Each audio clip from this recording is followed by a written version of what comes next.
What is up, everybody? It's Thursday, so you know what that means. It's another episode of InfoSec Unplugged, and I am your host, Davin Jackson. Thank you for joining. I know you could be anywhere in the world on a Thursday, but you're here with me, and I greatly, greatly appreciate it. Looks like we're going to have a brief little pause for a second while I'm trying to track down this week's guest. Supposed to be having Alissa Knight on, and we're going to talk about all things hacking. So I'm trying to track her down and make sure everything is going on. Everything is going fine, or any technical difficulties. But it also gives me a great opportunity to announce a couple things. So first and foremost, if you guys have not heard, I did a stream last night with Chris Cochran and Ronald Eddings of Hacker Valley to announce that I will be the new host of Hacker Valley Blue. So I'm going to give myself a round of applause. Actually, what I'm going to do first is, because someone brought it to my attention last night. I'm not going to do it. Fine. Trying to, there we go. Let's just do this. We'll switch it here. No, come on. Live TV. There we go. Boom. There we go. We're going to do. So I had to put it in blue. But yes, shout out to everybody who supported that. I got a lot of questions, a lot of congratulations, and a lot of love from the pack. So thank you for this love and support. I'm super excited about doing this.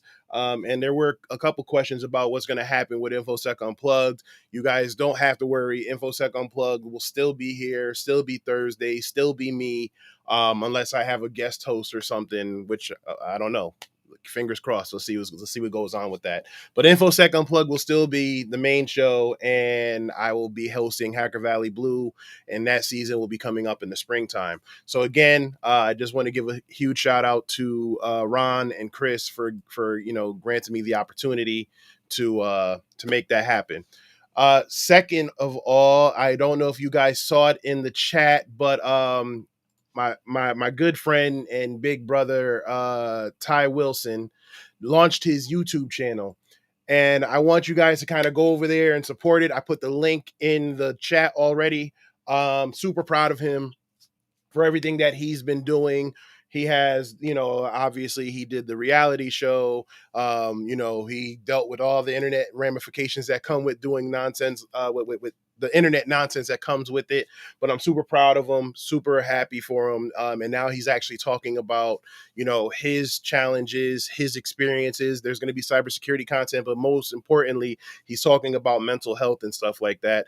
And, I'm a huge supporter of that. I've also have been diagnosed with PTSD from my time in the military and stuff like that. So to see someone standing up and speaking to it, like I said, I can't be prouder of him. So please go support him. I'm pretty sure you'll probably see a few familiar faces on there. And like I said, the link is in there. So please go check out Tyrone. So looks like my guest has arrived. So I'm super excited to have her on the show.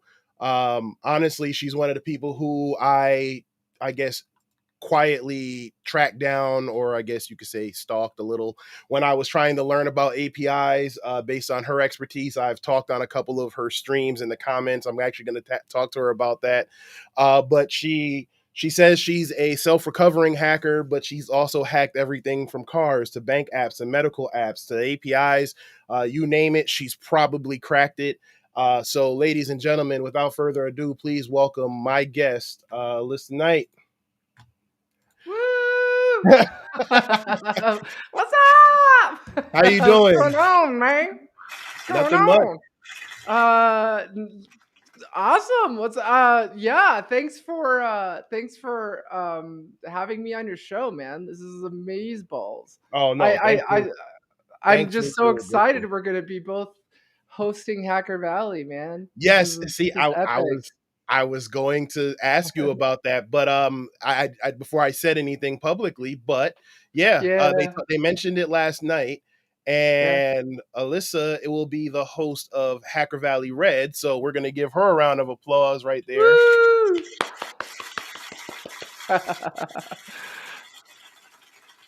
And I That's know I had a amazing. graphic up here for it. Here we go. Boom. And now I have to Awesome.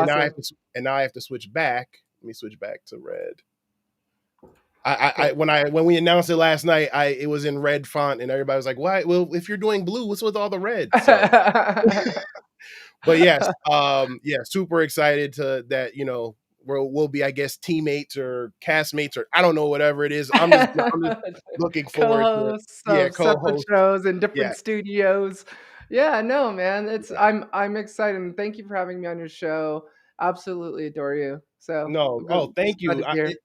It's funny because I remember, I think when I first was learning about API hacking and someone referred me to you, you were doing a live stream and you had found a vulnerability. And I think I had I think I said, I was like, oh, it's an IDOR, right? But I didn't say anything else. And I think you Googled it and it ended up being, you thought it was something like in Illinois or something. You're like, no, you don't get me in trouble with any governments. And I was like, no, no, no, that's not what I meant. But, but That's yeah, like I amazing. said, big, Yeah, no. big fan. So, Yeah, so some people, I know like Dr. Katie Paxton Fear refers to it as IDOR as well still. I mean, it's pretty much broken object level authorization, IDOR are the same thing. yes. But yeah, it's basically just broken authorization. Yep. But Yep. So okay, so before we get into the weeds of it, because like I said, I had this one on the calendar. Please let the people know who you are and how you got started. all right. So, for those of you who don't know who I am, I'm Alissa Knight. So, I like to say I'm a recovering hacker of 22 years. I started hacking when I was 17, and then made a stupid decision and hacked into a government network and got caught. They arrested me at school and went to go work for the U.S. intelligence community in cyber warfare shortly after that. I've started and sold multiple cybersecurity startups, and then retired at 27. Started working as a fashion photographer. That's a long story. And then went back to cyber, and now I'm a content creator. So I create content, what I like to call adversarial content, basically proving the efficacy of a cybersecurity product by hacking something and showing how the product would have prevented it. Now I'm a filmmaker. Some producers, after Mr. Robot ended, approached me about a new Netflix TV series based on my life. And my production company and I have actually taken over the production of that new series, and we're actually doing a lot of filmmaking now. So we just finished filming Ransom, and also a new one called Underdog Games, and so we're doing a lot of filming now. So I would say like more than 85% of our work now is filmmaking. I really have begun just reinventing myself as a cybersecurity filmmaker. Hold on, that deserves another. So, and I love having guests like you on the show because it shows that you can you can move into cybersecurity, or in your case, move back into cybersecurity, but then take something else you love and make it your own with cybersecurity. So many Yeah. people feel like you get in here and like you're stuck, and that's amazing. So No, filming, yeah, so I know it's an interesting one, but yeah, I really believe that we should always be reinventing ourselves. And life is all about do-overs. And I've lived so many lifetimes in this one lifetime, you know, um that filmmaking was something that I didn't know I had a passion for until I started directing. mhm. And so that's what I'm doing now. So we actually just recently bought a video production van, and we're filming in Hollywood now. So my wife and I actually live in Las Vegas, and Okay. so driving to Hollywood to film on set doesn't. It's about a 4-hour drive, so it's not that long of a drive. Basically, what we're doing is um, if you remember Mr. Robot, the reason it was a lot of the reasons it was so wildly successful was because of how technically accurate it was. We could be Yep. like, "Oh my God, that's a real Android backdoor," or "I know that exploit," or "Look, it's a Wi-Fi pineapple." And so I think what we're doing is we're really blending. We're taking that technical accuracy because I am a hacker, and being able to say, hey, look, this isn't cracking a password file. It's like the old Hackers movie. Yeah. It needs to be more technically accurate than that, because of the people that the audience that these are made for. So, we really think marketing is changing. The oldest millennial just turned 40. Cybersecurity companies are selling to a completely different audience now, a completely different market demographic now. Yeah. And, it's Gen Zers and, millennials, and they want video. Everyone wants video. Everyone's, it's the TikTok generation, right? So, Yes. so that's really what we're about. We don't think people are reading the 30-page white papers anymore. So a lot of our work now has become video. Well, two things. You're absolutely right. I still haven't gotten past the idea that I'm gonna have to do a dance or something on TikTok. So I haven't. Like I would I pay have a money to see TikTok that, my page. friend. I have a TikTok page, but there's literally nothing on it. And I actually got it. It was like it wasn't by accident. My daughter kept sending me stuff, and I'm like, all right, fine. And I created it just to look at it, and they're like, you have a TikTok account. I'm like, oh, here we go. But Aw. but as far as the reading white papers, I'm going to have to disagree with you because Oh, okay. the last few white papers that I had have been very entertaining, but they've been written by you, and Oh! we're gonna get into that in a second. But before we do, let me just get some love from the pack here.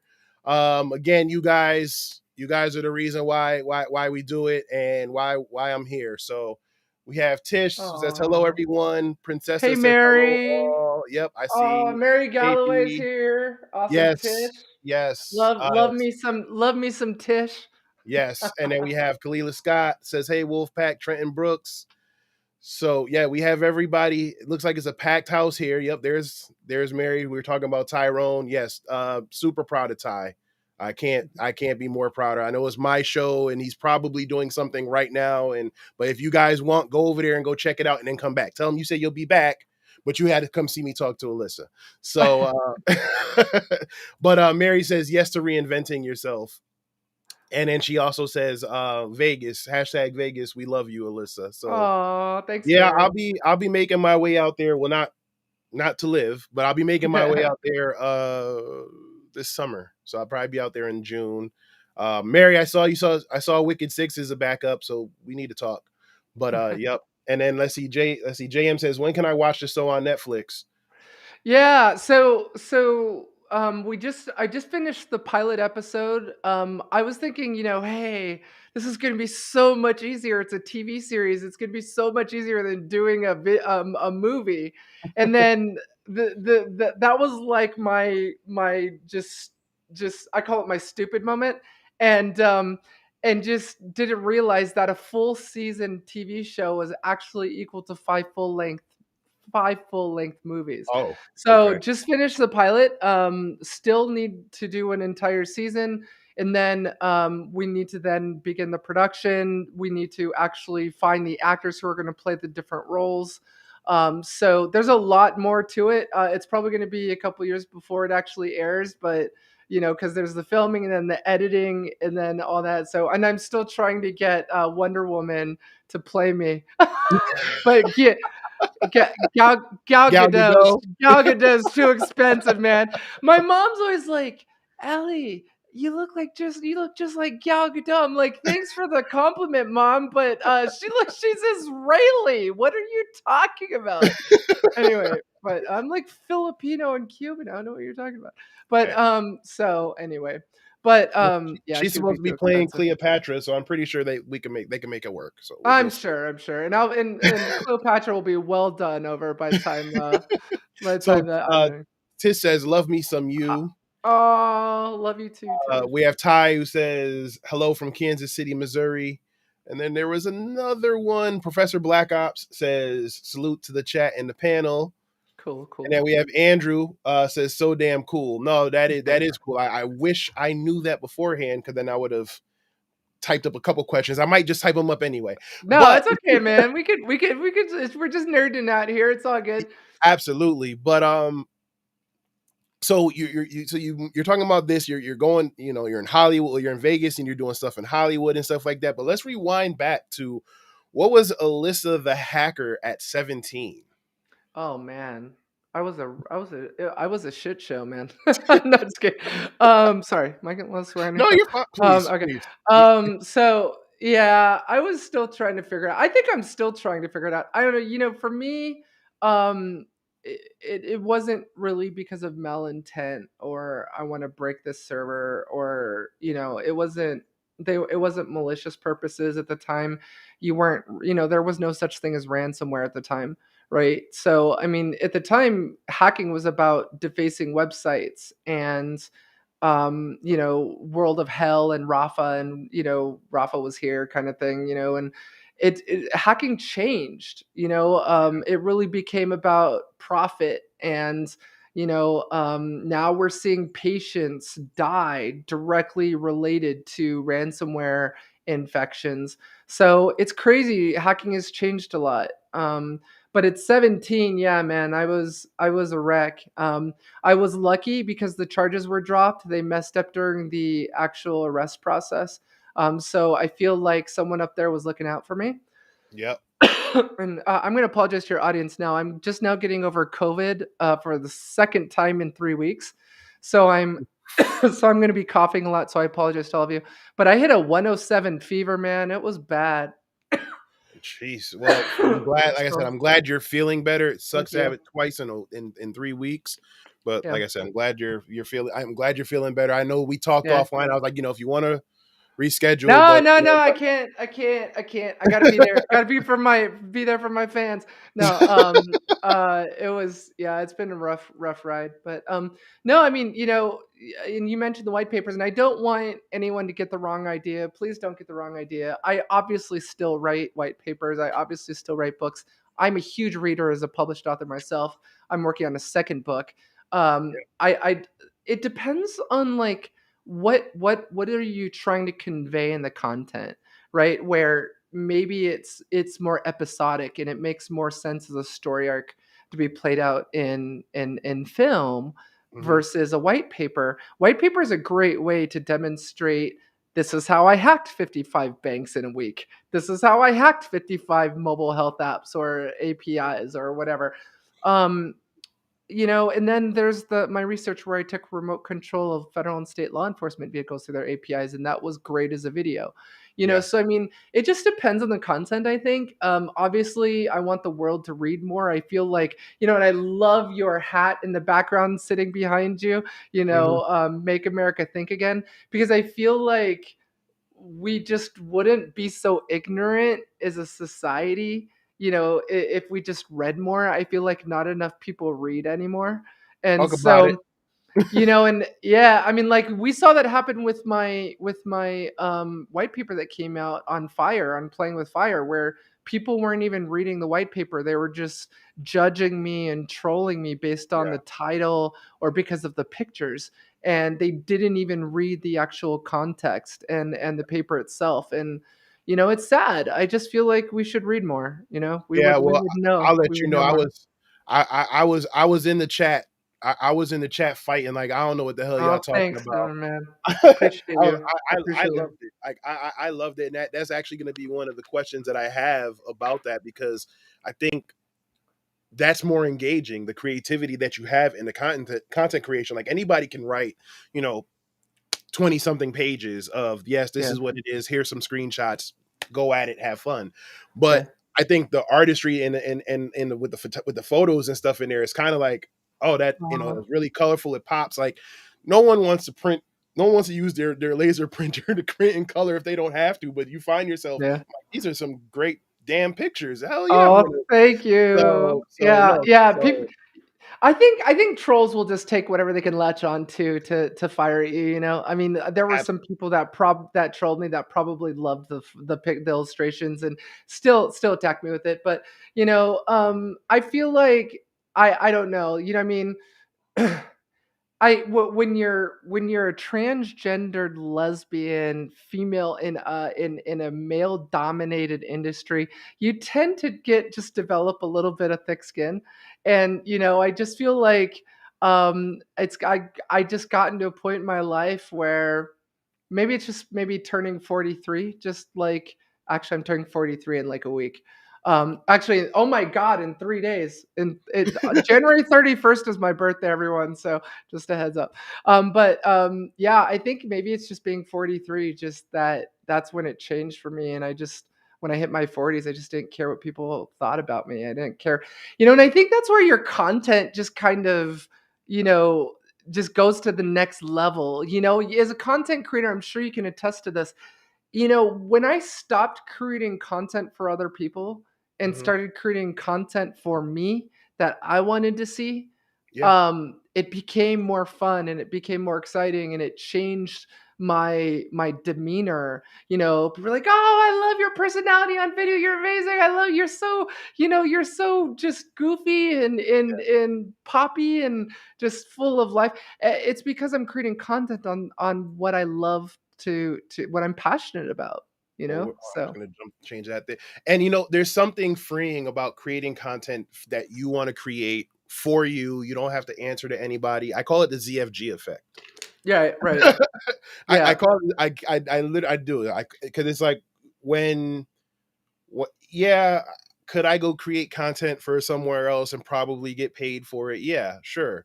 But it's not it's not me, right? Like I can't put my personal take on it or whatever, or I have to worry about, oh, that's great, but maybe try not to put it this way because it comes off like this. I'm like, no, this is how I felt and this is how I want to write. And when I started writing for my own and doing my own stuff and creating my own content, even with this show, like how you apologized earlier when you were cursing, and I'm like, fuck that, go for it. Right. But Yeah, yeah. I probably can't do that on the other show. But Mm. Yeah, probably not an HVM. Yeah. but yeah, it's freeing. And then once you kind of get a bit of that, a taste of that freedom, like you fight like hell to keep it, right? Like I Yeah, find, well, I mean, it's like I feel like, and I see some of my fans in the audience here, which is awesome, and I love you guys and girls. But yeah, it's like I'm sure that's why a lot of our fans watch, why your fans watch you and me. But it's just I feel like they're looking for that. Like they cut when you try and be someone you're not in content, it's obvious and it comes through. it Like, shows. Yeah, like no one writes like that. No one talks like that. No one, and then when your personality actually bubbles to the top and, it, people can associate themselves with that. They can fall in love with that personality, with that person because you're yeah, being real. And I yep, feel like in this age of fakeness, I think people are just looking for you to be real. Like, yeah, I don't know what this means. I don't know what that is, but here, look, let me quickly Google it and we'll talk about it. But just being real. And I feel like everyone is just kind of giving you their representative these days. No one's really just kind of real anymore. yeah. I don't know. And Maybe that's a pessimistic view of the world, but no, no, 100%. I partly blame social media, but yeah, I agree. I agree. but I agree 100%. Yeah, no, it's you can see when that person is uncomfortable in their own skin. So it's kind of like, Yeah. no, like I tell people even when they come on the show, like I've had guests and they're like, so do I just? I'm like, dude, just go have a Yeah. drink, Just do whatever. you. Yeah. Yeah. Be comfortable. Real quick, let's see. Philip Wiley says hello to everybody. So hey, Oh, Philip. Wiley. Yes, Riley's here. Oh, God yeah. help us all. How you doing, Philip? And then we have Kalila says, hope you get well soon. And same thing with Charles. Charles Oh, Shearer. Yep, thank yep. you. Yes, Oh, I sir. love you guys. Thank you. Thank you. Thank you. And yes, and there he goes. Yep. Ow. Yep. Yep. There you go. I still got to talk to him about got a shirt idea that I want to run by him. So all right. So where are we now? Because we jumped ahead because we were going on about the creativity and like I said that's major. But so now you talked about I guess developing a thick skin and rightfully so because yeah you're absolutely right in this field you have to have a thick skin otherwise you're going to find yourself fighting for your existence or you're fighting for scraps at the seat of a table that you're not even sure if they really want you there but Right. But what challenges have you faced in your journey, whether it was in cybersecurity or transitioning out of cybersecurity to now doing to the filmmaking? What challenges have you faced or that you still face to this day? Um, that's a good question. I think I face challenges in everything, and I feel like if I'm not facing any challenges or trying to overcome, whether it's unconscious bias or any other challenge, you know, being a woman in cybersecurity or anything like that, um, I feel like you're not doing anything. You know, you're not. It's like I feel like the people that are afraid of being judged and afraid of people not liking them or what people are going to think about them, um, I think I feel like they become scared and are unable to move, like almost like a sense of paralyzation, like they've been Mm. paralyzed, Yeah. and they won't continue to develop and improve as person. So, I know we all struggle with that, and I'm not going to lie and sit here and pretend that, when someone says something really hurtful about me in a comment or in a book review or anything like that, that it doesn't hurt, because of course it does. But you just got to remind yourself that, and I think, I, dare I say, it's almost like a milestone when I know that I'm on the right track. If there's people Yeah. that have something negative to say about me or the work I produced, I look at them and to what work they've produced. Hmm. What have they created? Because people are quick to troll creators, and and troll what they've created. But what have they created? What have they done? And the people I've noticed that are quick to throw stones, don't have anything that they can put their name on, or because maybe they themselves are afraid of being trolled by someone like them, and so. Hold on one Mhm. second. Okay, so I don't have a gem or a coin drop or anything like that, but I'm gonna do that every time you drop a gem in here. Oh, thank you. That's amazing. That sounds like a gem. It's like a magical fairy It was from sound. Sonic. It was from Sonic the Hedgehog. I like it. I like it. But Yeah, yeah, no, yeah, I mean, I just feel like, I feel like it's almost like I'm on the right path if people hate me. yeah, Or, if people have something bad to say, it means that I'm doing something right. Because I mean, look, even Mother Teresa had people that hated her. You go on, and then, it's I'm sorry, I had to throw that one in there too. it's like, there everyone's got haters, man. Like, I when I started getting negative, just nasty negative book reviews on my book, I went on the Amazon and searched for the greatest classics, Wuthering Heights, and just all of these just amazing books for the history of time, and Yeah. a lot of them have one-star reviews. A lot of them have really negative things. Tom Sawyer and just the Grapes of Wrath. Have there's horrible book reviews about them. And they're arguably some of the best books ever written. You know, Hmm. and so you just got to remind yourself that there's always going to be someone out there that has something negative or bad to say, but if they're throwing it at you, it means you're making a noise and you're doing something right. Yes. I think of the scene in American Gangster when Denzel Washington was talking to the Italian mob boss, and he says, "Frank, your success took a shot at you. Look, you can either be successful and have enemies, or you can be unsuccessful and have a bunch of Have friends." no Yeah, yeah, and just surround yourself by yes men and people Yeah.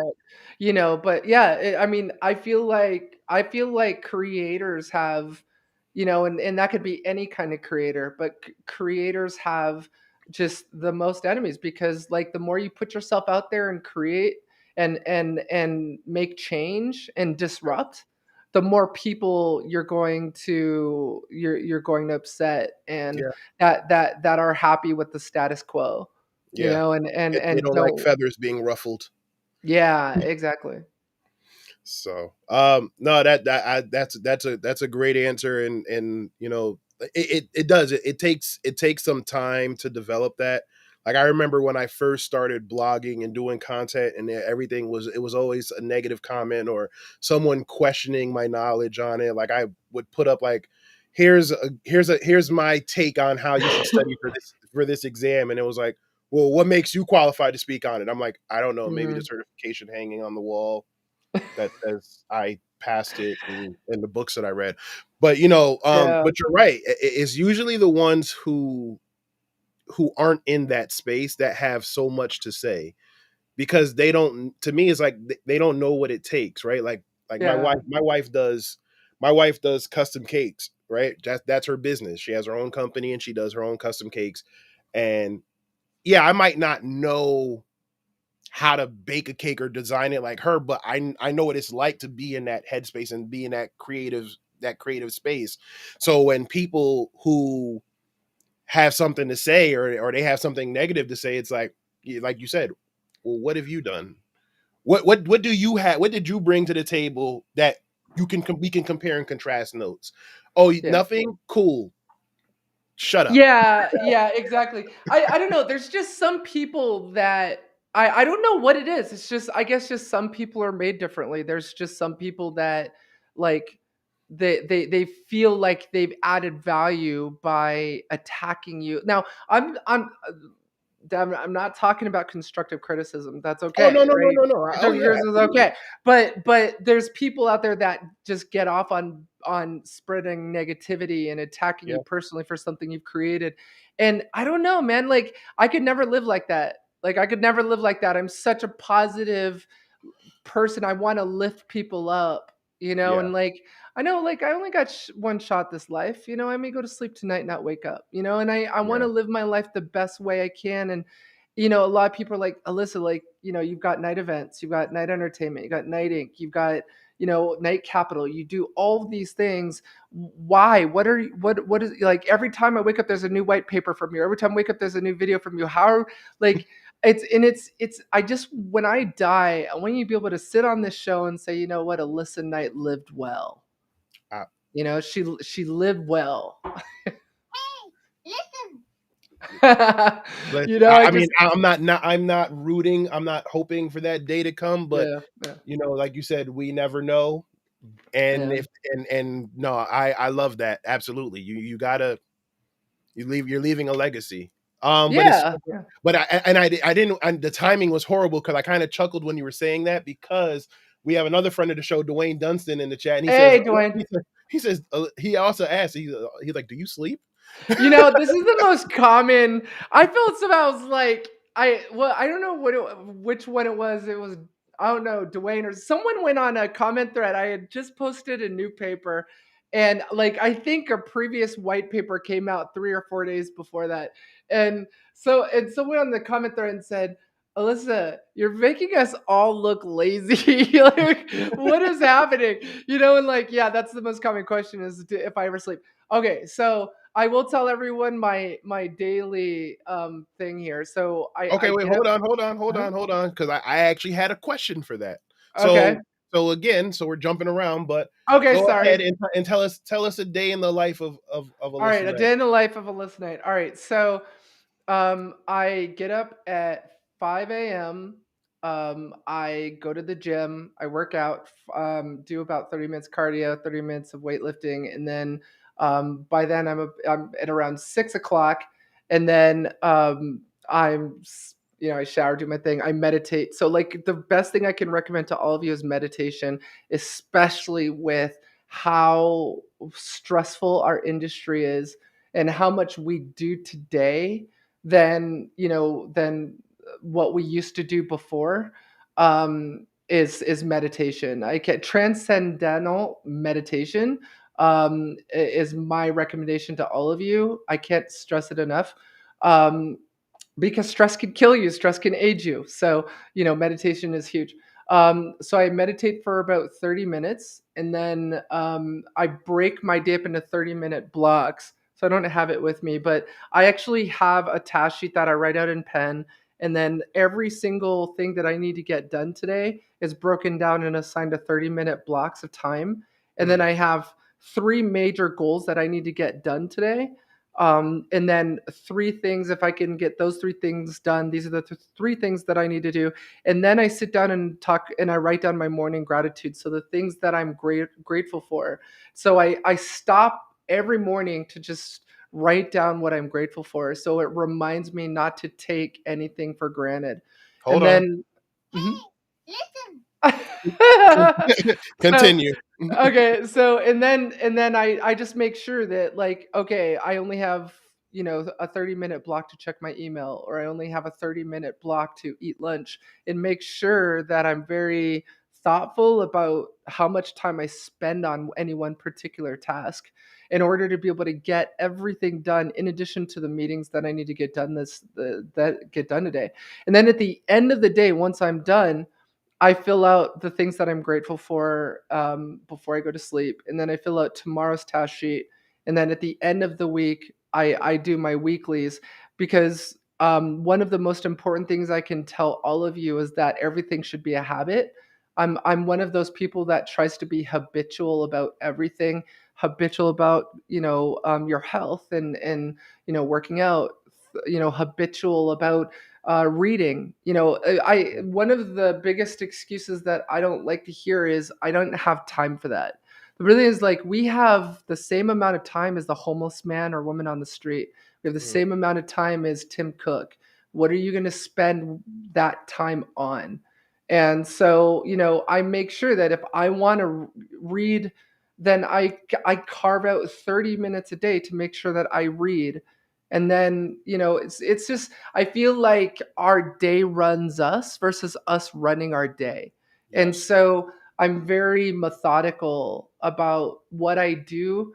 If many of you are like, hey, look, you kicked out, two 30-page white papers this week, and 4 videos. How did you do that? It's because I managed my time. I managed my day. And I know when I wake up and sit down at my desk in the morning what I need to start doing and when, because I fill out that task sheet the night before. See, and that's well. Okay, so we're gonna do both of those. So Thanks, man. it's very similar to something that Dave Kennedy mentioned to me a couple weeks ago when he was on the show. Yeah, And he said the same thing. He said he sits down and he figures out everything that he wants to get accomplished, and then he prioritizes them almost like you would do vulnerabilities. Like, this is a critical yeah, task, this is a high, medium, low, and then and then from there he goes, okay, these are the 5 things that I can accomplish today. But then he said he also makes time to work out. He makes time for professional development, so he carves out time every day to read or look up something new or whatever. yeah. So I'm definitely going to have to carve out. That's the other perk of having a show like this, is that it's mine, and I can take what you said, and I can take what Dave said, and then I can make it together. I'm gonna go boom, there it is. Yeah, well, I mean, here's the thing, and I'm sure your audience can attest to this, is that we live in a day of enormous amounts of information. Yep. Right? So, like, 22 years ago when I started in cybersecurity, like, we didn't even like, 22 years ago there wasn't even really securityfocus.com, right? Like, Mhm. there, like, a lot of these things just, like, and now today, you guys, a lot of you don't even know what securityfocus.com is. It's like, we have so many. We have securitytube.net, we have Udemy, we have all these Yep. learning sites where you could take a course for $1.99 or even for free. Yep. It's not about not having access to the material on how do you be a penetration tester, how do you be a forensic analyst, how do you be an incident responder, how do you hack an API. It's not that the data isn't there, it's that we need to carve out time and make time for it, right? I mean, also today, we there's enormous amounts of wealth spread around today. I feel like there's way more money today than there was when I was a kid. Like, it just seems like everyone's like, I was reading this Yeah. report about how, families living below the poverty line, their kids are still running around with an iPad. It's like, we're surrounded by all this wealth and money, and it's not even about being able to afford the training anymore. It's can you make time to take the training? I just feel Yeah, like we're just surrounded by information, and we just need to take time to read it I and think watch it. it's a combination of are you willing to make the time, and are you willing to persevere when it gets difficult? Because Yeah, that's the part that they don't tell you, and yeah, that's one of the grit. things where I guess I turn away a lot of people who say they want me to mentor them, is that I tell them, like, listen, I'm not gonna sit here and sugarcoat crap. I'm not gonna sit here and tell you that you're gonna get six figures in 6 months. I'm not gonna tell you that it's gonna be Yeah, easy. It's going to be hard. There's going to be nights where you're lonely. There's going to be nights where it's going to be, what the hell did I even get myself into? Why am I? And sometimes it can take a year or two. Sometimes it could take years. It took me years to get into cybersecurity, partially because of my own apprehensiveness, uh, because I felt like I needed to know everything I needed to know about IT before I made the jump. yeah, But I'm not going to sit here and tell you. I'm going to tell you that by me helping you, I might be able to make it easier for you than it was for me. But I'm not going to give you the, sugarcoat anything like you see on social media. And yes, you're going to have to put in the work. You're going to have to take exams. You're going to struggle. You're going to fail. But it's what you do in those moments of failure that will determine how successful you'll be. Like I tell my kids, I don't care if you mess up. People mess up all the time. It's what you do after you mess up. It's how you recover yeah. from it. How do you So if recover you from the so mistake? if you learn from the screw up, or you learn from the mistake, and now you apply it to be better, that's fine. If you go back and do the same thing again, what's the definition of insanity? Doing the same thing over and over again, Yeah, looking for a different result. Yeah, then yeah, I'm gonna have some smoke for you because you knew better. It's like, ow, I touched a hot stove. What happens if I touch a hot stove again? Is one of those things. And I think that's the problem, especially with, and I don't want to bash on this generation, but that's what happens with a lot of people that I see that are younger. A lot of them, when things get hard, they're just like, screw this, I don't want to do it. I'm gonna see what the next fad is that can. yeah. They move. They'll like move really quickly in and out of things. Like, Yeah, oh, I don't like my boss. Well, what do you mean you quit? Oh, I didn't like my boss. Like, what? You quit your job because a lot of people like don't know. I have a 17-year-old son. He's turning 18 in April, and like, yeah, it's very much like he's very flighty. Like yeah, this generation of kids are just very flighty, and it's like as soon as they have to do something they don't want to do or they don't like that's it, they quit. yeah, Like what? Like what do you like what happened to trying? And it just, I don't know, just the grit, man. It seems to yeah. be lacking in this new generation. It's definitely lacking. So let's see. So we're gonna move on to some stuff because there's a lot of questions going on in the chat. But Dwayne also asked, I missed half your presentation this morning. Were you able to identify all the institutions that had the buggy API you discovered, and did they fix it? Yeah, good question, Dwayne. So for those of you who missed it, there was a webinar that I did with called Scorched Earth, where I hacked 55 banks through their APIs and apps. And one of the banks had outsourced the development of its API to a company that created the same API and app for 300 other banks. And Mm, so, I was able to transfer money in and out of accounts through the APIs, change any customer's ATM, Visa ATM, debit card, PIN code, and it affected 300 other banks because of the fact that they were rinsing and reusing the same vulnerable code. Dwayne, great question. I'm assuming that's who you're referring to. I was able to check a few of them. Yes, that they were vulnerable.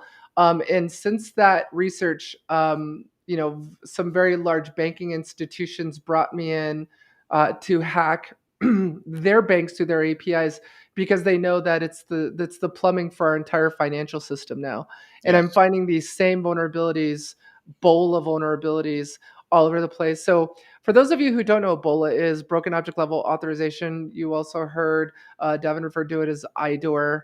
Yep. But basically, what it is, the best analogy I can give you is like if I saw Devin pull in a Lamborghini to the valet, and I saw that the valet gave him the number 18 on his ticket, and I got the number 17, and I wanted to steal his car. I go off, take a Sharpie, change my 7 to an 8, and then give it back to the valet and drive away with Davin's car.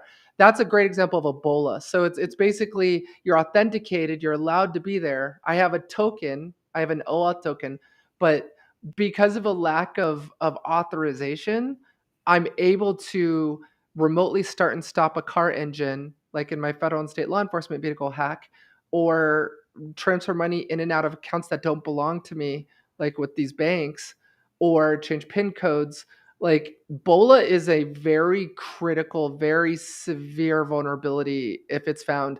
And I've found it in multiple industries: Yeah. healthcare, financial services, transportation. And as many of you know, APIs are the plumbing for our entire planet now. It's Well, not just financial services. yeah. Two things to add to that. I mean, yeah, I tell people now who who are familiar with like web app security, but not so much with APIs. I tell them think of bolas as the SQL injection for APIs, right? Because remember how Yeah. bad SQL injection was back in It the would just day, execute it. Yeah. right? Yeah, and That's the instead same of thing. yeah, and instead of escaping out of the SQL query, you're basically using a legitimate account that you've Yeah. got, but you're just performing actions you shouldn't be able to perform. Right. Yeah. It's like an oversight on the Yeah. developers part of it. And at this and from my understanding from the research that I've done, because I actually gave a SANS talk for the API OWASP API top 10. And in doing that research, they said it's actually a very difficult vulnerability for a lot of people to fix.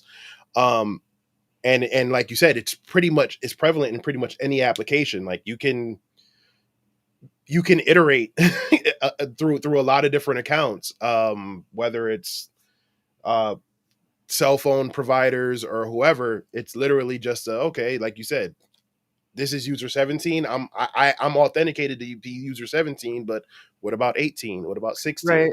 And Um, cycle through them, exactly.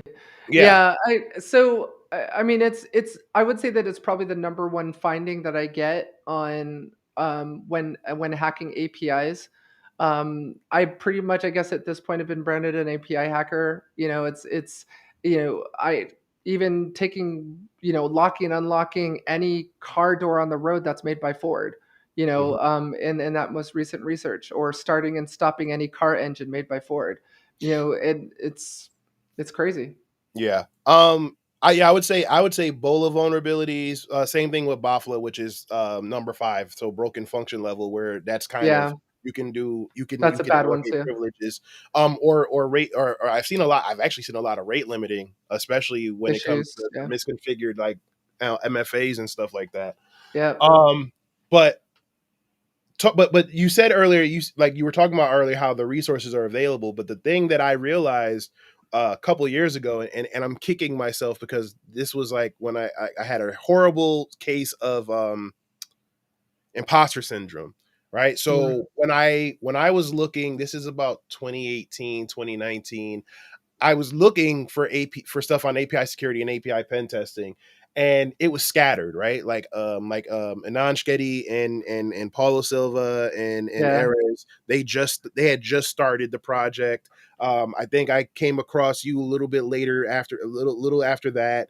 What's his name? His name. It's escaping me. Uh, is it Philip? I can't remember, but there it was like it was really scattered, and I said, wouldn't it be awesome to put it all into just one guide? And I ended up Yeah. writing this guide, and I got to about 150 pages or so. Oh my god. And then I was like, when I finally verbally said, I'm gonna put this out, like I just became crippled with like, oh god, like sort of that same thing where you're like, well, people might say this or people might not agree Yeah. with this.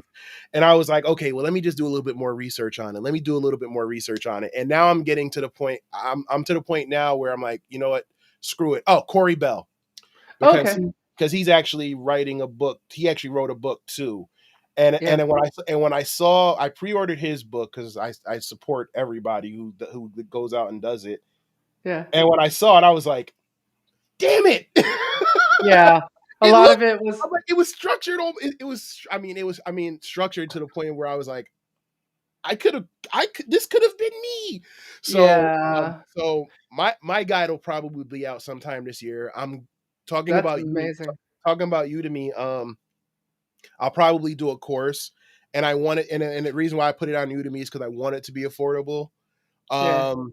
For people to learn. But you said earlier that you're writing your second book, which is, I was going to get into your first book, but you also said you're going to be writing a book on APIs. So talk about what led you to come to that conclusion, and I guess the importance, because I mean we're talking about it. I see Charles is in here talking about APIs being the beautiful backdoor to to an application, but a lot of people aren't, I guess, hip to API security. Even though, they said Gartner says it's going to be the most frequently used attack vector, and most of our applications are strictly API based now. Um, Maybe someone like you could speak to the importance of it, and then we'll get into the cars and the medical and banking apps. Yeah, for sure. So, I mean, if a lot of people don't realize how many things actually talk to APIs. So, any car made after 2001 actually communicates with an API server. A lot of people are like, "Oh, I'm not a, I can't be hacked. I'm impervious to being hacked because I'm not driving around in a Tesla." But they don't realize their Nissan or Hyundai or whatever, as long as it was made after 2001, communicates with an API over GSM. Mm. And so our cars are nothing more than just SIM chips or cell phones running around on wheels. Um, and so APIs really are the plumbing of everything. Our financial services, financial infrastructure, you've got PSD2 in the UK, but here in the United States, it's open banking. Financial aggregators, all those, they're all using APIs. All the financial institutions and fintechs are communicating with each other over APIs.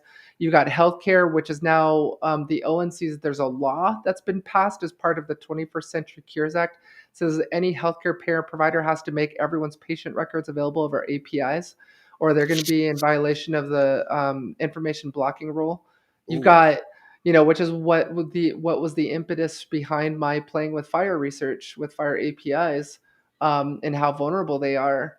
Um, so you've got healthcare, you've got financial services and fintech, you've got transportation, you've got IoT. Pretty much every IoT device communicates with an API server. And you hit the nail on the head, Devin. A lot of penetration testers, when they see JSON responses from a web app, they freak out. They're like, "Oh my god, this ain't bad. I don't know how to deal with this. I don't know what JSON is. What's this?" And they move on.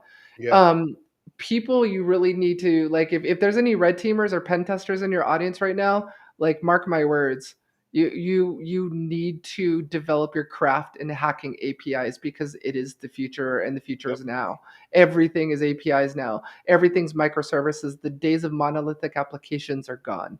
Right. So, we live in a day of microservices now. And, if you don't know anything about APIs and you're a pen tester, you need to learn now, because it will probably become the most prevalent, if not the only target you will be hitting on a web application moving forward. No, absolutely. I think I'm not going to say that other pen testing skills will become obsolete, because I'm that because there's always going to be infrastructure, there's always going to be web applications, Sure. but there's always going to be mobile apps, and I think that's the importance right there with the mobile apps and the APIs. Those are two that you have to learn, right? Yeah, There we're in was an app-based there economy yeah, now. there was a time where someone could say, "Oh, I only focus on network infrastructure or Active Directory, or I just focus on web application." I think it's good to have a strong foundation in each of them, but especially on the web app side, and if you're going to go web app, obviously web applications into mobile applications into API pen testing, I think that's a crucial skill to have as we're moving more into the cloud, like you said, with microservices and all these different apps, banking, crypto, for crying out loud. A lot of these things just talk via API, and there are a lot of vulnerabilities out there that people are just overlooking, maybe because APIs are by design supposed to give a bunch of information, but like you said, how many bolas can you could probably find right now, right? Yeah. And for those of you who haven't read it yet, it is available. If you want to go download Scorched Earth, it's you can find it on Elusive's website. Yeah. But Scorched Earth, actually, 55 of them weren't all banks. A large portion of them were actually cryptocurrency exchanges. And so right now I've been retained by law enforcement also, where I'm working with law enforcement on hacking their drone program. And I'm a lot of these drones, they're communicating with APIs.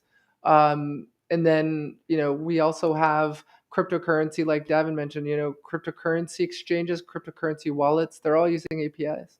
Yeah. But yeah, we're an app-based world. I mean, if you don't understand how to do static or dynamic code analysis on a mobile app, or do network traffic interdiction on an app with the backend API, if you don't know how to do pen testing of an API, you guys and girls are going to be quickly left out of the fun very Yeah. soon here, because even adversaries are turning their attention to APIs. You got to know how to pen test them if you're a pen tester. Oh, absolutely. And for my bug bounty hunters out there, I would highly recommend that. So Kalila just says, piggybacking on an earlier meeting, I would love for you both to explain what some of the acronyms mean to some people who are watching and may not know. So APIs are application programming interfaces. Essentially, think of it as one piece of code that's talking to another piece of code that that helps with the application function. In my talk, I use the waiter example, where you walk into a restaurant, the waiter comes up and asks you for your order, you give the waiter your order, the waiter then goes back to the kitchen, gives the order to the cook, and then the cook cooks it up, gives it back to the waiter to then hand to the patron. The way in that scenario, the waiter is the API. So you're telling the API, this is the information that I need. The API then goes and looks for it from the application, or from another API, or from the cloud, or from the internet, or wherever it's getting that source, that information from, and then delivers that information back to you. Like Alissa said, usually in a JSON format, if it's REST API or GraphQL or what have you. And then there was SOAP, but that's kind of more obsolete now. So you would want to focus more on the REST APIs or GraphQL, or what's the new one that's out, or like an upcoming one? Is it G? I don't remember, but that's pretty much how all applications talk to each other. So I think that's that kind of broke that down. And then as far as some of the acronyms we were using, like we were using BOLA, like Alissa said, broken object level authorization, and then there's BOFLA, broken function level authorization. So we kind of touched on those earlier. Let's see. Charles said there's also a lot of GraphQL. No, there is definitely a lot of GraphQL Yeah, APIs and out there's some great testing tools for that too. there. Yeah. Um, for those of you who are interested, my wife and I also own an events company, and the world's first dedicated API security conference is coming up that we've started. It's Oh, happening April 6th and 7th. It's called API Secure. So if you go to apisecure.co, that's the new conference that's coming up. It's free attendance. It's virtual. So www.apisecure.co. And so we're actually still looking for speakers too. So if any of you are interested, we're actually going to have some folks like you mentioned Anand, Davin. Yeah, we've got some folks from OWASP. We're going to be talking about the new OWASP API Security Top 10. We've got quite a few folks who are going to be speaking. So definitely, if you're interested, take a look. I will be in touch. Cool. Yeah, Davin, would love to have you speak there. That'd be great. Yeah, I'll definitely be in touch. Okay, so let's Cool. see here. Where are we? Give me 1 second. All right, cool. All right, so now we touched on the the importance of the API security, and now you talked about hacking cars. You have a book on hacking cars, and you talked about cars basically being API driven as well. Um, what was that like? Because I mean, I know that I have your book, Hacking Connected Cars. Love it, by the way. But Thank you. it, it, it one of the things that I looked at was, is it is it expensive to get the pieces that you need to kind of build a car hacking lab? And if so, and the other question would be, I know we talked about how APIs play a major role in it. Is it the same thing as cut and dry as a regular application, or is hacking cars or APIs that are associated with cars a little different? No, that's a good question. So, thank you for buying my book, by the way. Write a comment on Amazon, a review on Amazon if you haven't. But no, yeah, it's so. Is it expensive? I mean, I think the most expensive thing is going to be something like your Blade RF, which I think is around $500 now, and I believe the latest version supports 5G. So if you're going to be going after a car through over GSM and standing up a rogue base station and all of that fun jazz, yeah, you're going to be spending some money on the SDR, which is the Blade RF. You want to make sure that it supports read and write channels, frequencies, and can send and receive.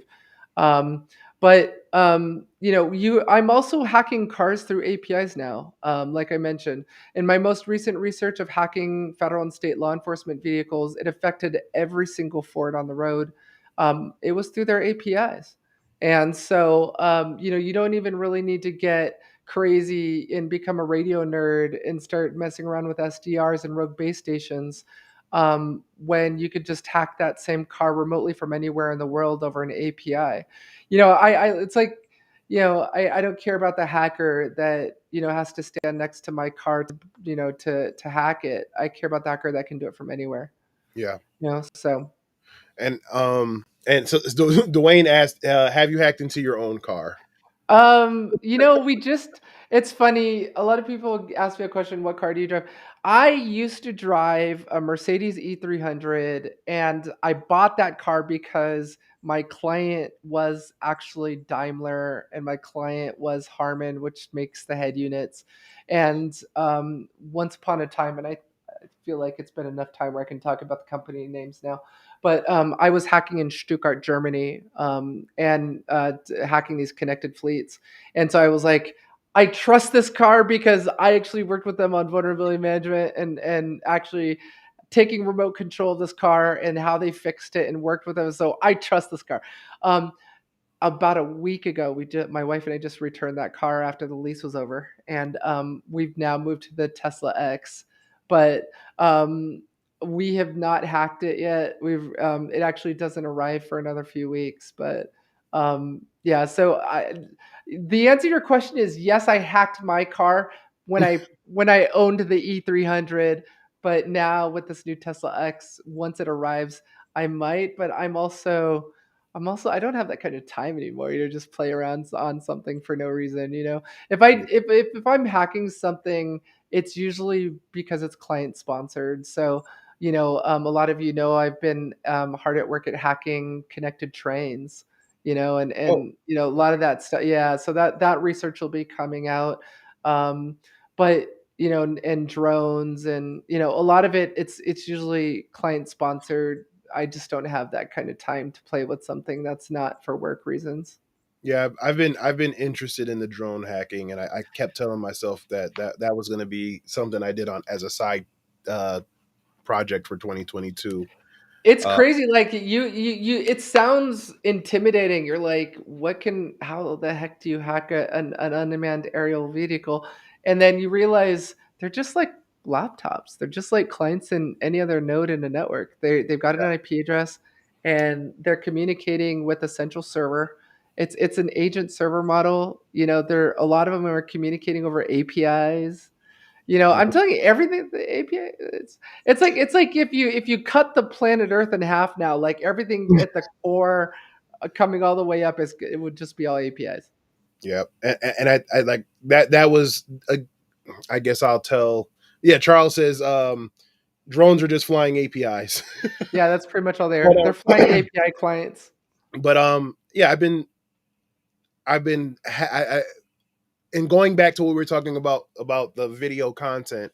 Um, that was something that I wanted to kind of base my TikTok page or social media page off of, was going to do certain things like hacking a Roomba or doing like a drone or stuff like that, and kind of doing that in and kind of getting people's reactions to it. Obviously, it'd be all done with permission because we never hack without permission. Right. But yeah, that's definitely something that I would have interest in doing. And again, it's just a matter of, I guess finding or carving out the time to do it. Um, Yeah. so Yeah. I'm thinking that's going to probably be something like Q3 because I Well, have so especially many with things you going on. taking over Hacker Valley Media now too. Yeah. I mean, it's like for me, it's like Jesus, Alissa, how many other shows do you run? So I've got Night TV, I've got Nightlife on ITSP Magazine, I've got Hacker Valley Red. It's just like how many shows, it's like it gets to a point where you're like, okay, I got to start being selective about what I decide to do now because Yeah, it's like, we're shooting in Hollywood every other week now, and that's like a 4-hour drive back and, yeah. So just that's to a get, trek. Yeah, yeah. without So traffic. yeah, exactly. So, I mean, every other week we're shooting we're shooting in LA, and then I've got every other week, for writing. And when I'm on set, man, when I'm directing, it's like my brain space can't be anywhere else. Yeah, So but yeah, I mean, video. I love video, man. I love filmmaking. So I get it. I get it. It's definitely for me. I mean, don't get me wrong. I love listening to podcasts. Like, there's definitely a time and place for that, especially when you're driving and you don't, want to be watching a video while driving. yeah. Um, you know, there's there's definitely the platforms for that, but like I think we all love ingesting video. We all love consuming video because it brings us there. It affects us at a different visceral level than Yeah, audio. I think what I found for me in doing the video element with a podcast, because usually when I tell people I have a podcast and they go, but it's video, so it can't be a podcast. And I'm like, no, Yeah. I mean it's the same thing. It's just now you're just using It's another now there's sense. a camera. Yeah. I just Right. call them vodcasts. Yeah. It's like, so yeah, you can listen to a podcast, and yes, I probably should put out the podcast in audio format, but there's two reasons why I do it video, so people can see the faces behind the You can names see and behind you. the Yeah, they voices. can. And It's then yeah. the reason why I do it live is to give that interaction, right? Because there are a lot of people who listen to podcasts and go, "Man, I wish I could have asked that question." And now you never know if they're going to be a guest or how to find that, or if that person's going to respond. But when you're Yeah. doing it in a live setting like this, now I can literally go, "Oh yeah, such and such just said this." Like Boyle's information just says, "Love this," right? Yeah. Yeah, and then exactly. Mary Galloway just told me, "Don't forget our cyberjutsu workshop on hacking APIs." Yes, Mary, I'm not going to forget. We're booked. We're booked for that. So, yeah. So I think that going back to what we were talking about earlier about the creativity and content is, it gives people, especially with 2020 and everybody having to work from home and not being able to go outside and socially distance, and people are scared to kind of interact with people. I think this was perfect because now you can interact with people without necessarily having to be there, and you can still feel like you made a new friend, or you Yeah. have something in common with your favorite professional or stuff like that. And then, like I said, I mean, hell, I can't get to Vegas or Hollywood to come kick it with you, so so we can do this. Yeah. So, but going back to the stuff about the content that you've created, and you talked about it earlier about some people just misery loves company. Um, I feel like, in my opinion, a lot of the negative feedback you got from the reports that you wrote with your findings, I think it was more of a save face approach, because I think of it like when you were doing when you do pen test consulting, right, and you're going into a company, they immediately look at you like you're the bad guy, like, oh, you're here to make me look bad. Right. And I feel like that's the type of vibe that I got from some of the comments I saw when you put out your reports, because the report is well written, is well detailed. You have the screenshots and stuff to prove it. Like to me, when I tell people to enjoy writing their report because it shows, you can see you can Yeah. enjoy it, right? And like I said, and I love, I'm one of the weirdos who actually who love writing reports.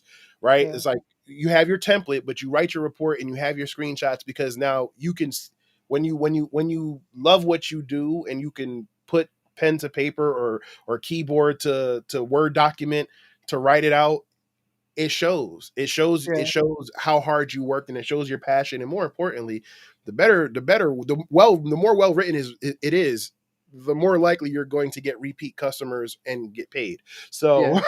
so Yeah, there's that's that. true.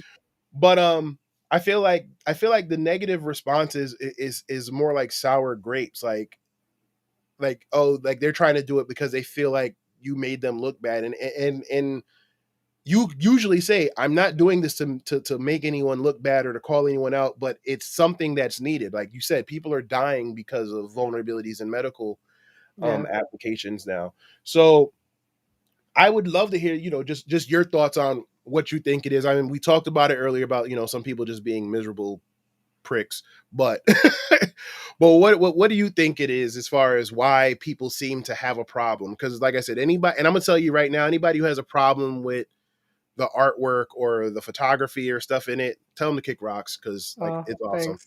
But Thank you. yeah, Yeah,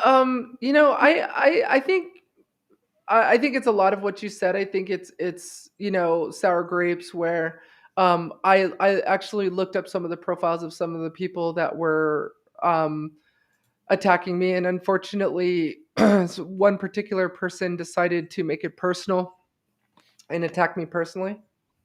yeah, That was the first time that had ever happened to me where I apologize. Where my gender identity was thrown into it, and they were attacking that, which had nothing to do with the report, of course, nothing to do with the paper, nothing to do with the findings. I think, like when I looked at some of the profiles of some of the people, some of them actually owned companies that were involved in the space that I was fighting vulnerabilities. So I think a lot of it was mhm, that just sour grapes, like you said. yeah. And So I think, yeah, and and that's one of the things. I mean, segueing into I guess with me doing Hacker Valley Blue, that's one of the things that I want to bring to light with Hacker Valley Blue, because there's so many there are so many misconceptions that you have with blue team, red team, purple team, GRC, software developers, and it's like everybody's in their own little corners, in their own little tribes, or their own whatever, own bubbles, and it's like, oh, so blue team shouldn't like red team, right? Because red team's trying to make them look bad or whatever, and I feel like that's a misconception, and I think the sooner companies kind of incorporate that purple team mentality and get active collaboration, um, a lot of that sour grapes would probably go away. Wishful thinking, I yeah, know, because you do have, like you said, companies who work in the spaces that feel like, oh, you're making me look bad or you're whatever, um, but it's not coming from a genuine place, right? It's coming because there's some type of ulterior motive, whether they think somehow by you doing that you're gonna mess up their money somehow, or you're gonna mess up yeah, their affect their clientele, revenue or yeah, customer affect their acquisition. revenue or whatever. But if you actually take them step back and go, okay, but could this possibly save a life, or could this possibly help protect a loved one, or could this possibly help educate someone who may not be well versed in things like this to better protect themselves? I mean, what's the problem? So I Yeah, I I want to bring some light to some things like that, um, and hopefully change some minds, at least one. If I can change one, then I I did something right. I think with some of them also they didn't understand who I was or what I did and why I did it. Like a lot of them were just deep into the healthcare space, had no idea what even this even was or what to call it. Like I had one troll comparing it to an open disclosure advisory, trying to explain to him that there's no correlation whatsoever between a white paper asset Hmm. and an open disclosure advisory, and asking whether or not I followed proper open disclosure. When I didn't even list any company names in the white paper, it's just like just really just ridiculous things. It's just I think it was a combination of just ignorance around what it was, like, Yeah. what is this thing, and hurt feelings where they felt like I was attacking them and all of the work that they pull.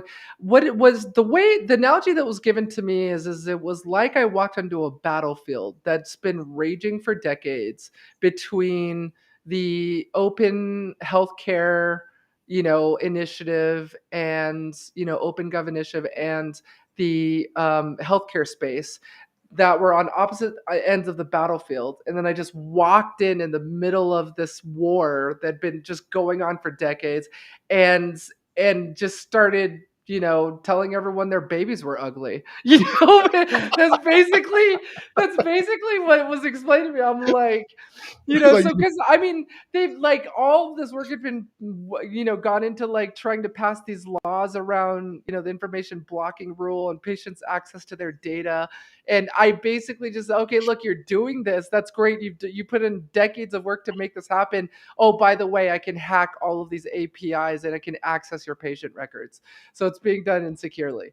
Like, don't you want to know about that? But they took a different approach. It was like they saw it as, you know, just marketing fodder that the big EHRs, would use as marketing, as marketing assets, to say why this should have never happened in the first place, because the EHR companies were against this. They didn't think that this was a good idea, making everyone's patient records available outside of the EHR. mhm. And so, this basically, for those of you who didn't read the report, it's called Playing with Fire, by the way. But it's sponsored by another client called Approved. But basically, if you read the report, you can see that there was this entire economy of companies, that intermediaries, that basically were responsible for aggregating all of this patient data from thousands of hospitals around the country, and then putting them into this massive data lake, and then making them available over APIs. And they don't have to follow the same HIPAA regulations. They don't have to follow the same security and safeguards that EHR vendors have to follow. And it's a broken part of the system. And so I started attacking those intermediaries, and testing their APIs. Obviously, it was sanctioned, but testing their APIs, and I found that there were all these vulnerabilities, giving me access to millions of patient records, without authentication in some cases. Yeah. And yeah, I mean, it's really bad. Like, and so a lot of these companies were taking this as a personal affront on them, and they made it personal, and it exploded. Like, it was this massive thing that just happened. And so, yeah, it was a journey, man. It was a journey. Yeah, but like I said, I think it was work that had to be done, and I think it's like I said, they don't see it now, but when, Well, when, when they get over them, when most of them get over themselves, I think they'll well, appreciate it more. I went through a lot in that, but one thing I can tell you is it was the first time in my career where a report that I wrote was held up by congressmen on Capitol Hill and Mm. said we need to do better. And I was contacted by the Office of the Inspector General, um, the Health and Human Services. Like, this was the first time that something that I created was actually shaping public policy. See, And so it was a really it was for me, it was a big, like, just hoorah, to as I kind of, quietly walked off the battlefield, right? But yeah, Come on, sorry. you walked off and Yeah, I was like, good luck with that. Good luck with that. but Because a lot of them were quite mean. yeah, and you know what, and it goes to show, like I've been talking about it. I talked about it earlier, this week. It Don't always worry about the quantity of of what's paying, or who's paying attention, the quantity of people paying attention, but worry about the who, right? Because yeah, Yeah, you exactly. caught you caught a lot of unnecessary flack for that, but like you said, now you're that document is possibly going to change the way people do things. So Yeah. um there we go. Oh, thank you, Devin. So we're gonna wrap it up in a minute with a couple with three more questions. But one of the things that is definitely showing out into the chat, and from what I've heard of other people, and just in talking to you and watching your streams, is you know, your openness to help people. Like I think I was on a stream one time, and I think Oh, you gave out your phone number, and I was like, yeah. that's nuts. But I'm gonna write it. Right? I was my like, that's wife nuts. my But I'm gonna wife write it down. hates it when I do that, by the way. My wife hates it when I was in the doghouse for the longest time when I do that. But it was Um like I did it. I was like, that's crazy. But I'm gonna put that but I'm gonna I'm put that in my running phone. to it. But I mean, Yeah. well, look, Majestic Logic. 'Cause I remember when I first reached out to Alissa to be my mentor. Oh, You are awesome. And then Dwayne Dunstan talked about it a couple times about how he says when he first got on Twitter, you took time to speak to him, and after seeing all you do and taking the time to talk, he was hooked. oh, Even he said even when you called him one time while you were on the freeway, yeah. like I think that shows your passion to help others um learn Oh. about it, and if you could speak to where that passion comes from, because unfortunately a lot of people, whether it's burnout or because of the same nonsense that you've gotten in your career with the negativity and the bullshit comments and stuff like that, it tends to make people shy away from wanting to help others. So speak to can you speak to that passion and why and how you still have it even with all the nonsense? Yeah, so for me, very few people know this, but I started my first company when I was 17 years old, and I sold it to a public company when I was 20 for about 4 million. And I sold my second successful startup when I was 27, for another 4 million. So, I when you retire at 27, you just kind of you made it, right? Like you're there financially, and it gives you a different view of money, Mm, and I actually, a lot of few people know this as well, as I moved to Mexico, and I lived in some very poor parts of Mexico for a while, um, where we in the United States, man, we don't know poverty, man, until you've been to some of the and seen some of the things that I've seen. Um, of how, the way living below the poverty line in another country where there's no community services or anything like that to help you. It just gives you a different perspective on life and things. And I realized that the judge of any kind of legacy that I leave here on earth when I die, um, isn't going to be the empires I've built or the money I die with, the amount of gold in my pocket. It's the number of people I've helped along the way and whose lives I've made better. And so that's what drives me, is you know that's what I know I can take with me to my grave, is the kind of things that people are going to say about me when I'm gone, when I'm long gone. yeah. And that's the legacy I care about, is how was Alissa a nice person? Was she nice to me? And did she care about me? And this weirds out some people, but I'm this thing where I'm like known as the hugger. Like I hug everyone, and I feel like this world would be a better place if you hugged more people. And as we all know, uh, you know, I don't know. It's this kind of disarms people too. I tell a lot of people I love them, and it's like I don't. I just feel like the important thing for me, my why, is really just, uh, can I leave this world a better place than the way I found it? And to me, that's through one person at a time.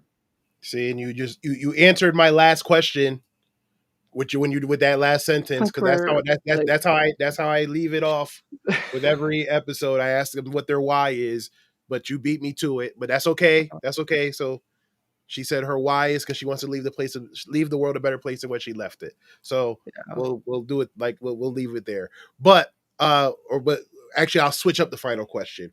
So what are your goals for the rest of 2022, even though we're just getting started? Oh man, great question. My goals are to make more films. So filmmaking, just creating more, getting more content out there, getting more papers out there, getting more films out there, helping more people, just positively impacting people's lives through the content that I create.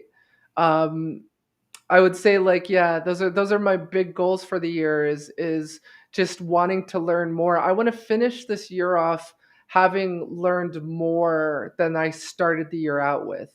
And I feel like we all need to wake up every morning being a student that hangs her ego at the door. Like we have to check our ego at the door and just be and humble ourselves and realize that that pen tester, that red teamer, that blue teamer who just came out of school could probably teach us something new. That you don't, you can learn something from everyone.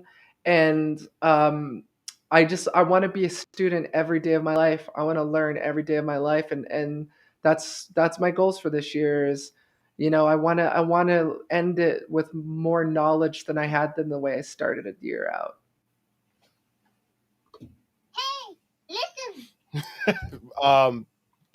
Beautifully said. Thank you for sharing that. Um, Again, I'm not going to ask you what your why is again because you just said it. But thank you for sharing. Thank you for taking the time out. I know you're not feeling well. Let me just double check, Thank make you. sure that anything isn't here in the chat. Kalila says 100. Awesome. Tish says I put it up earlier, but Tish said that you're a sweetheart. Oh, Um, Dwayne said you are the straight up real deal. So, oh, thanks, man. Well, I but I love all of you. I love you too, Davin. You yes, just all I mean, like I'm a huge fan of your show. I'm so excited for you. For taking over this new show with HVM. I think you and I are gonna kill it this year.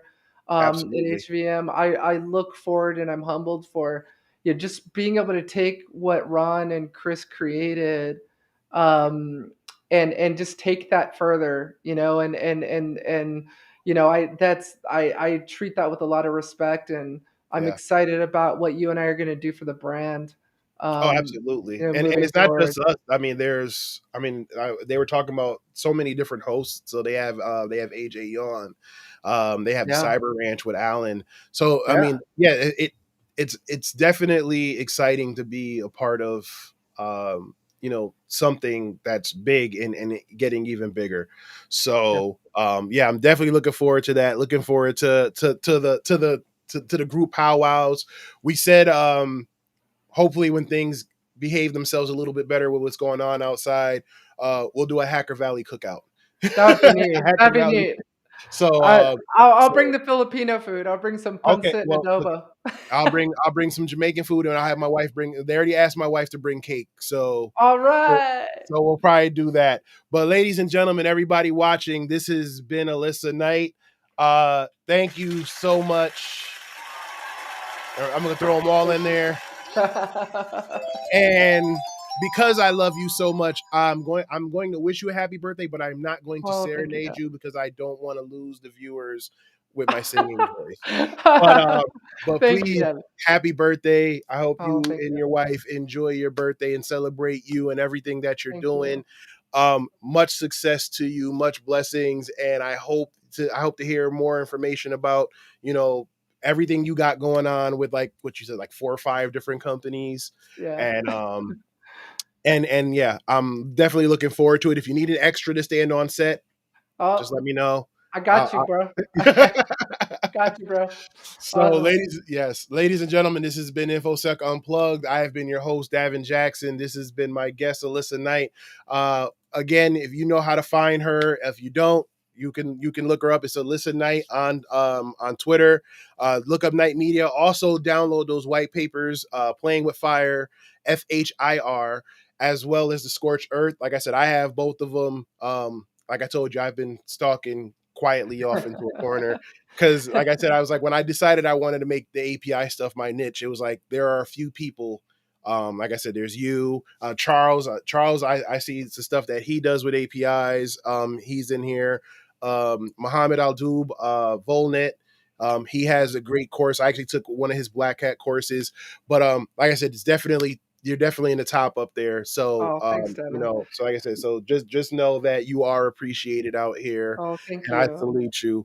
And again, looking forward to seeing what we got in the future with Hacker Valley. And for everybody else, I will see you guys next week with my guest, Henri Davis, cybersecurity professional and owner of Textual Consulting. We're going to talk about helping people get into cybersecurity, dealing with a lot of the nonsense and the noise online, and just navigating your career. And we're just going to be straight up honest about it. So make sure you tune in for that next week. And until then, you guys know what to do. Follow, like, subscribe, share, love, and I will see you guys next week. Take it easy.